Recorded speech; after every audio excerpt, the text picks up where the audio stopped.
여러분들이 신앙생활을 하다 보면 여러분들이 자주 사용하는 언어, 단어가 있을 것 같습니다. 무엇이 있을까요?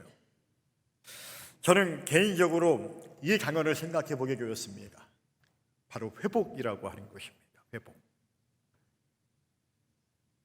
이 회복이라고 하는 단어, 그리고 이 단어를 우리가 하나님 앞에 우리의 삶과 관련된 것들을 직접적으로 연관시켜서 주님 앞에 사용하게 되는 모습들을 많이 보게 되죠. 예를 들면 이런 거겠죠. 하나님, 건강이 회복되게 하여 주시옵소서. 하나님, 우리 가정의 자녀들이 회복되게 하여 주옵소서. 하나님, 우리의 가정 경제가 회복되게 하여 주옵소서. 우리들의 무너졌던 일상들이 회복되게 하시고, 하나님, 우리들의 무너졌던 예배의 시간과 기도의 시간들이 다시 회복되게 하여 주시옵소서. 이렇게 우리가 회복이라고 하는 단어를 우리의 삶과 밀접하게 연관시켜 하나님 앞에 사용하게 되는 것들을 경험하게 됩니다. 물론 이렇게 우리가 하나님 앞에 회복을 말하고 회복을 구하는 것은 잘못된 것이 아니죠. 필요한 것입니다. 그런 게 성경은 우리들에게 이렇게 말하죠. 사람에게 있어서 가장 먼저 회복되어야 하는 것이 있다라고 한다면 그것은 우리의 건강 이전에, 우리의 경제 이전에, 우리의 문제들 이전에 바로 하나님과의 관계라고 하는 것입니다. 하나님과의 관계가 가장 먼저 회복되고 난 이후에 그 다음에 것들이 있어야 한다라고 하는 것이죠. 오늘 요에서에 등장하는 맥교육의 재앙은 한번 휩쓸고 지나가면 불안폭이 남지 않고 철저하게 황폐해지는 그런 절망적인 상황을 뜻하는 것이죠. 이 무시무시한 성경의 재앙을 오늘날 저와 여러분들에게 우리가 이해하는 언어로 말할 수 있다고 한다면 이렇게 좀 이야기할 수 있을 것 같아요. 첫 번째로 예면의 초토화입니다. 오늘 저와 여러분들의 예면이 초토화되어 있다는 얘기예요. 맥주기가 휘슬고 지나갔을 때 그 땅이 완전히 초토화된 것처럼 오늘 우리의 예면이 그렇다라고 하는 것이죠. 다시 말하면 통제불능의 번아웃과 중독이 되어 있다라고 하는 것입니다. 두 번째는 관계의 기근이라고 이야기할 수 있을 것 같습니다. 바로 소통과 기쁨이 단절되었다라고 하는 것입니다. 무슨 말이냐면 맥주기 재앙의 결과로 인하여서 아까 우리가 이야기했지만 성전에 바칠 소재와 전제를 드릴 수 없을 정도로 곡식과 포도주가 끊겨버렸다는 얘기입니다. 여러분, 소재와 전제가 여호와의 성전에서 끊어졌다라고 말합니다. 다시 말하면 예배가 중단되었다는 얘기예요. 그러니까 제사를 드리지 못하니까 하나님과의 관계가 단절돼 버리는 것입니다. 또 그러니까 뭐예요? 사람들의 기쁨이 사라져 버린 거예요. 다시 말하면 하나님과의 관계가 다 끊어져 버리고 나와 너의 관계가 다 끊어져 버렸다는 얘기입니다. 이게 바로 관계의 기근이죠. 이것이 바로 메뚜기 재앙의 두 번째 영적 비유를 우리에게 말씀해 주시는 것이죠. 오늘날 현대인들이 바쁘다는 핑계로 가족과 친구와 공동체의 깊은 대화를 단절하고 있지 않습니까? 스마트폰의 발달로 인해서 더욱더 관계는 단절되고 있는 모습을 우리가 보지 않습니까? 각자 방에서 들어가면 자녀들이 나오지는 않습니까? 모니터만 바라보고 있습니까? 핸드폰만 바라보고 있습니까? 진정한 사랑과 감정의 교류, 다시 말하면 하나님과의 교류, 그 소재와 전제가 끊어져 버려서 메말라 버리는 그런 상황들을 우리는 맞이하고 있다고 하는 것이죠. 겉으로는 풍요로 보일지 모르지만 그러나 우리들의 속에서는 그 심한 외로움과 고립감을 느껴버리고 만다라고 하는 그것을 우리가 경험하게 되는 것이죠. 세 번째는 바로 미래의 불확실성을 이야기합니다. 여러분, 맥주기의 재앙이 지나가 버려서 논밭을 다 엉망으로 만들어 버리니까 거둘 것이 하나가 없습니까? 여러분, 이 당시는 농경사회입니다. 농사를 짓지 못하면 나라가 망하는 것이죠. 오늘날 우리들이 갑작스럽게 마주하게 되어지는 경제적 위기와 고용의 불안과 혹은 건강의 붕괴가 바로 이와 같은 것들이라고 이야기할 수 있겠죠. 평생을 바쳐 쌓아 올린 커리어나 자산이 혹은 가정이 예상치 못한 그 시련, 맥주기의 재앙 그 한 번 때문에 뿌리째 흔들리며 앞으로 내가 어떻게 살아야 하는가, 앞으로 우리 가정이 어떻게 살아가야 하는가 낙담하는 현대인들의 그 실존적인 두려움을 상징하는 것이 바로 이 메뚜기 떼장이 바로 그와 같다라고 하는 것입니다. 성도 여러분, 오늘날 우리의 영적인 상태고 이 메뚜기 떼로 말미암아 황량하게 변해버리지는 않았습니까? 나의 내면이 척화되고 관계에 기근이 생겨버리고 미래가 불확실해서 불안해하는 그런 걱정과 염려로 삶을 살고 있지는 않습니까? 요엘서는 바로 그렇게 황량해진 우리들에게 들려주는 바로 하나님의 음성의 말씀이다라고 하는 것이죠. 그래서 요엘서의 핵심적인 메시지는 남유가의 심판보다도 바로 그들의 회복이 가장 중심적인 메시지가 된다라고 하는 것입니다. 그렇게 하더라도 너희들은 뭐라고요? 다시 하나님께 돌아오면 회복될 수 있다라고 하는 것을 말씀하시는 그런 메시지다라고 하는 것입니다. 저는 이 말씀을 묵상하면서 들어오는 저의 시선이 주목되어지는 단어가 있습니다. 바로 이제라고라고 하는 부분입니다. 이제라고. 그러니까 하나님께서는 이제라도 너희들이 다시 돌아오라는 거예요. 비록 너희들이 오랜 시간 동안 불순종의 모습으로 하나님의 목전에서 악을 행하였지만, 그래서 하나님께서 그들을 심판하시고자 하였지만, 그럼에도 불구하고 하나님은 이제라도 너희가 다시 정신을 차리고 믿음을 회복하고 다시 하나님께 돌아오기를 원하신다라고 하는 것이죠. 그러면 모든 것이 다시 메뚜기장 이전으로 돌아갈 수 있다라고 하는 그 회복의 약속의 말씀을 주시고자 우리에게 오늘 이같이 요엘서의 말씀을 주신다라고 하는 것입니다. 여러분, 저와 여러분들이 주님께 돌아가야 한다면 대체 어떻게 돌아갈 수 있을까요? 먼저는 내 개인의 삶이 하나님께 돌아가야 하고요, 그 다음에는 우리의 공동체가 주님께 돌아가야 합니다. 저는 오늘부터 약 3주간 이것을 함께 나누고자 합니다. 그래서 설교의 제목이 뭘까요? 다시 하나님 앞에. 먼저 오늘은 우리가 우리의 개인의 삶이 주님께 돌아가야 한다라고 하는 것이죠. 여러분 한번 따라해 보실까요? 마음의 회개를 통하여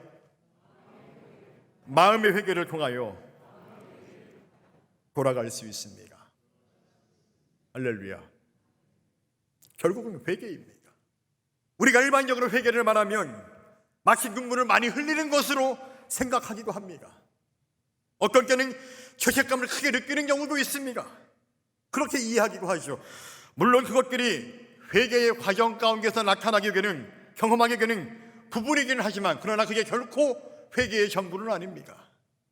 회개란 바로 그러한 과정 가운데에서 내 삶의 방향을 완전히 하나님께 바꾸는 것입니다. 예를 들면 이런 거예요. 예수님께서 누가복음 15장에서 무엇을 말합니까? 바로 탕자의 비유라고 하는 말씀을 우리에게 전해주시죠. 탕자의 비유 잘 아시죠? 혹시 모르십니까? 제가 다 설명해 드릴까요? 탕자의 비유. 한 아버지에게 아들이 있었는데 두 아들이 있었죠. 근데 이 막내 아들이 문제입니다. 어떤 문제였을까요? 이 막내 아들이 아버지 말을 안 들어요. 아버지가 하라는 게 안 해요. 왜요? 자기가 하고 싶은 대로 하고 싶어하는 마음이 커요. 자기의 욕망대로 살고 싶어요. 자기의 욕심대로 살고 싶은 것이죠. 그래서 아버지에게 쫄라가지고 재산을 미리 땡겨박아서 말표현이 좀 그렇긴 한데, 아무튼 미리 박아가지고 그거를 갖고 세상에 나가서 허랑방탕하게 자신의 친구들과 함께 자기 마음대로 삽니다. 여기도 가고 저기도 가고 즐기기도 하고 먹기도 하고. 그런 게 시간이 흘러가니까 뭐예요? 점점점 돈이 떨어져요. 돈이 떨어져 가니까 함께 했던 친구를 점점점 멀리하기 시작합니다. 나중에는 심지어 갈 곳이 없어가지고 먹고 살기 위해서 진짜 생각도 못한 돼지우리를 치는 일을 하게 되었고, 그 돼지우리를 치다 보니까는 배가 고파서 그 돼지가 먹는 귀염 열매를 먹을 생각까지 하면서 스스로를 다시 되돌아보게 되는 것이죠. 내가 왜 이렇게 되었는가? 결국에는 아버지도 잃고 돈도 잃고 명예도 잃고 친구도 잃고 자기의 삶을 송두리째 다 잃어버리게 될 거라고 하는 것이죠. 그때서야 그는 그 돼지 기업 열매를 부여잡고 뜨거운 눈물을 흘립니다. 내가 잘못했구나. 뒤늦게 후회하며 뜨겁게 눈물을 흘리면서 자신의 과오를 반성하기 시작합니다. 여러분, 그럼 그게 회개일까요? 그럼 그게 회개입니까? 예수님은 이렇게 말씀하세요. 우리 누가복음 15장 20절로 한번 같이 읽어보기를 원합니다. 준비 시작.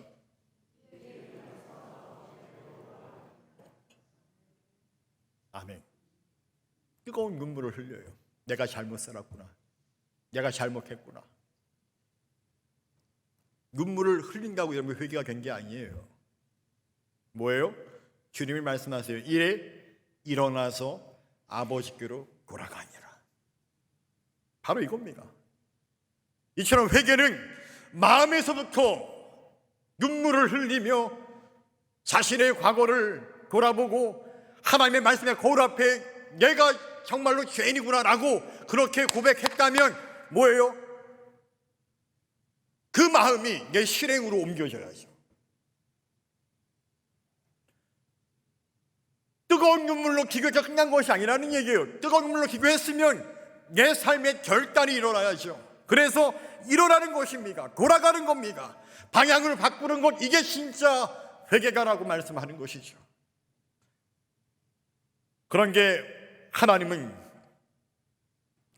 오늘 이 요엘서를 통해서 우리에게 이것을 한 가지 더 말씀하시죠. 우리 요엘서 2장 13절을 보게 되면 이렇게 기록하는 게, 다시 한번 같이 말씀 읽어볼까요? 준비 시작. 너희는 옷을 찢지 말고 마음을 찢고. 아멘. 이스라엘 사람들은 슬픔을 표현할 때, 회개를 표현할 때 관습적으로 자신들의 옷을 찢는 그런 행위가 있었습니다. 그런 게 하나님을 말씀하십니다. 옷은 찢어진 게 마음은 그대로구나. 예배는 드리는 게 마음은 세상에 있구나. 기도는 하는 게 하나님보다 자꾸 세상의 가치를 더 생각하는구나. 여러분, 이처럼 하나님은 옷을 찢는 드러난 회개의 행위고 중요한 것이지만 무엇보다 그 마음을 찢으라고 우리에게 말씀합니다. 즉 회개에 있어서 우리의 겉모습보다 중심을 보시겠다라고 하는 말씀인 것이죠. 하나님은 분명히 우리에게 말씀하십니다. 사무엘상 16장 7절에 사람은 외모를 보거니와 여호와는 뭘 보신다고요? 중심을 보신다. 할렐루야. 시편 말씀에 보기면 하나님은 어떤 분이십니까? 내 혀의 말과 내 생각과 내 마음을 감찰하시는 하나님이라고 그렇게 말씀하지 않습니까? 무소부지하신 분, 전능하신 하나님, 그분은 그 어떤 것도 할 수 있는 하나님. 여러분, 그 하나님 앞에 우리가 감출 수가 없다라는 얘기예요.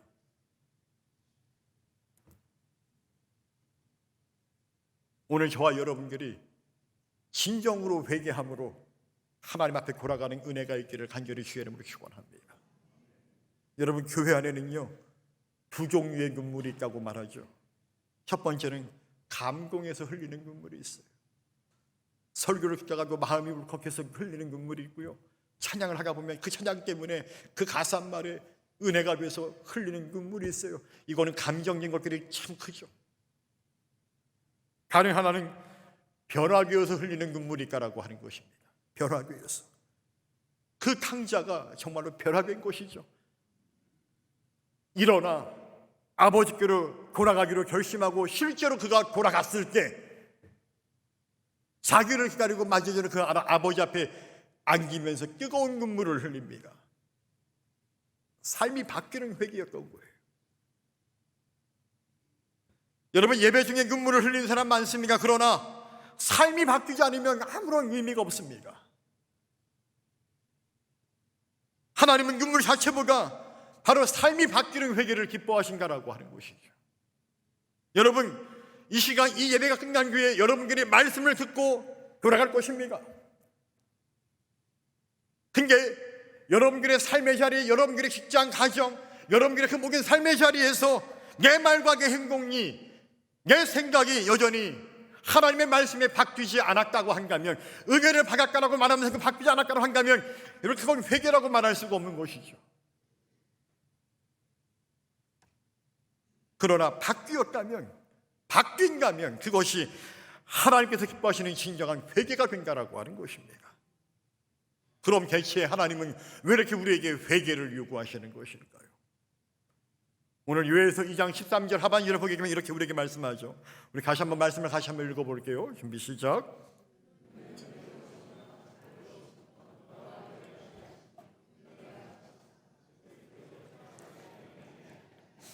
아멘. 하나님에게서 이렇게 소개하고 있어요. 하나님은 어떤 분이냐? 은혜로우시고 자비로우시고 노하기를 거기 하시며 인애가 크시사. 하나님도 엄청 무서운 분이세요.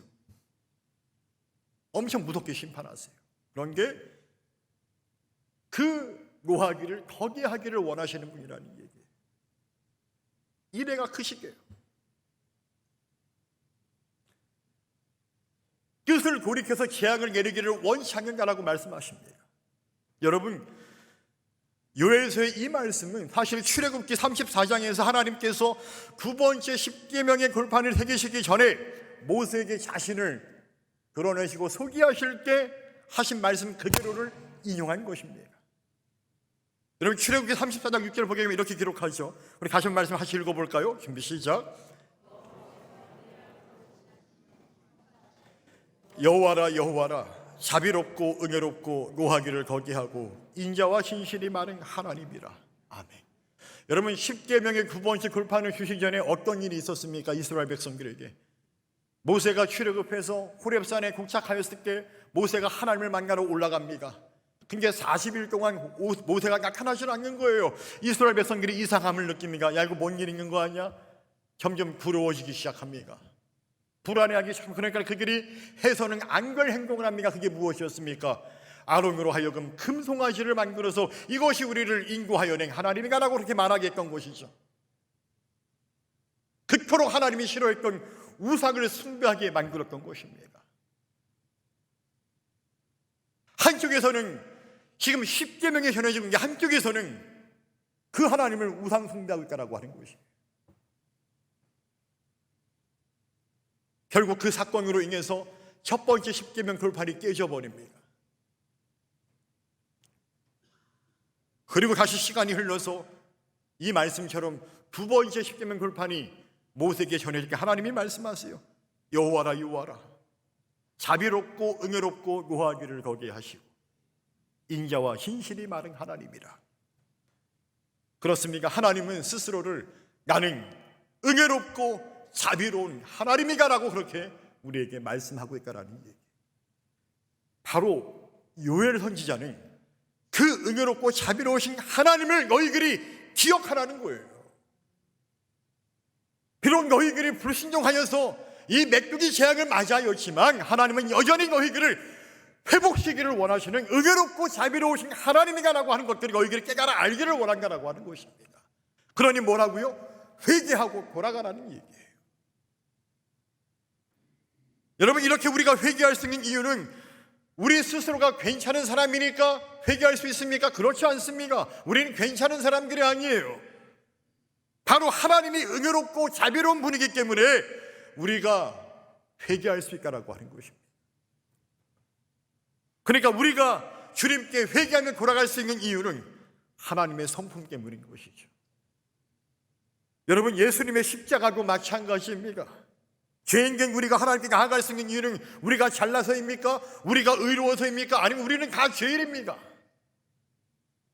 로마서가 말하죠. 우리는 전적으로 다 죄인들이라고, 의를 없는 이 하나도 없다라고 우리에게 말씀하고 있죠. 그러니까 우리가 주님께 나아갈 수 있는 이유가 무엇입니까? 바로 자비롭고 은혜로우신 하나님께서 우리들을 구원하기 위해서 당신의 독생자 예수 그리스도를 이 땅에 보내주시고 그를 피 흘려 죽게 하심으로 말미암아 우리가 그 피값으로 우리가 의롭게 되어서 주님 앞에 나아갈 수 있도록 하나님께서 은혜를 베풀어 주신 것이라고 하는 얘기.